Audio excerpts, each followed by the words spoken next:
तो इसका answer simple है। सक्सेसफुल लोग एंटरटेनमेंट कंज्यूम नहीं करते हैं, वो इंफॉर्मेशन कलेक्ट करते हैं, हर रील्स से कुछ सीखने की कोशिश करते हैं। मान लो एक क्रिएटर ने एआई टूल पर रील्स बनाई और उस रील्स पर 10 लाख व्यूज आ गए, तो नॉर्मल व्यूवर्स बोलेगा वाओ क्या रील्स है।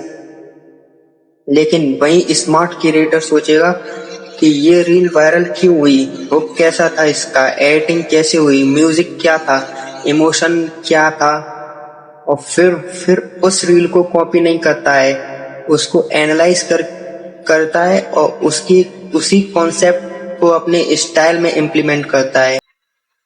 तो अब ब्रेन साइकोलॉजी समझो। साइंस के हिसाब से हर स्वाइप के बाद तुम्हारे ब्रेन को एक नया सरप्राइज मिलता है, इसी वजह से तुम रुक नहीं पाते हो।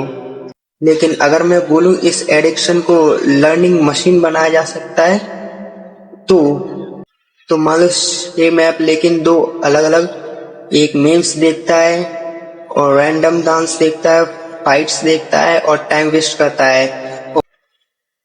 वहीं दूसरा बेनिस देखता है, एआई देखता है, एडिटिंग देखता है, फाइनेंस देखता है, कोडिंग देखता है और बुक्स, और हर दिन एक नई स्किल सीखता है। तो same app but different future. तो रूल नंबर 1, कभी भी बिना पर्पस के रील्स मत देखो। और रूल नंबर 2, सिर्फ उन क्रिएटर्स को फॉलो करो जो तुम्हारी लाइफ को इम्प्रूव करती हैं। रूल नंबर 3, 20 मिनट का टाइमर लगा लो, टाइमर खत्म, स्क्रॉलिंग खत्म। नंबर 4, रूल नंबर 4, हर वैल्यूएबल रील्स को नोट्स बनाओ। और रूल नंबर 5, जो सीखा है उसको इम्प्लीमेंट करो, क्योंकि जब इम्प्लीमेंट ही नहीं करोगे तो तुम कुछ नहीं कर पाओगे। अब सबसे इम्पोर्टेंट बात, नॉलेज इनकम नहीं बढ़ाती है, एग्जीक्यूशन बढ़ाता है। नॉलेज इनकम नहीं बढ़ाती है, एग्जीक्यूशन बढ़ाता है। मान लो 1000 रील्स देखकर भी कुछ नहीं होगा अगर तुम एक्शन ही नहीं लोगे। एक आइडिया इम्प्लीमेंट करना वही 1000 मोटिवेशनल रील्स देखने से ज्यादा पावरफुल है।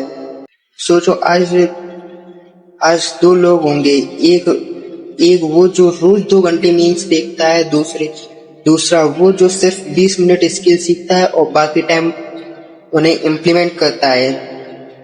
तो दोनों एक ही ऐप को यूज करेंगे, लेकिन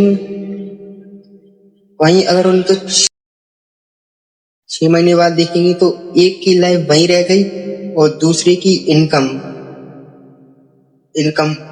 की इनकम कैरियर और फ्यूचर कंप्लीट अलग हो गया। डिसीजन तुम्हारा है। अगर तुम सोशल मीडिया, एआई और ऑनलाइन बिजनेस को सिर्फ देखना नहीं बल्कि उसको यूज करके ग्रो करना चाहते हो तो द ऑनलाइन एम्पायर को सब्सक्राइब कर ले। यहाँ थ्योरी नहीं सिर्फ प्रैक्टिकल स्ट्रेटजी मिलती है। Okay, thank you.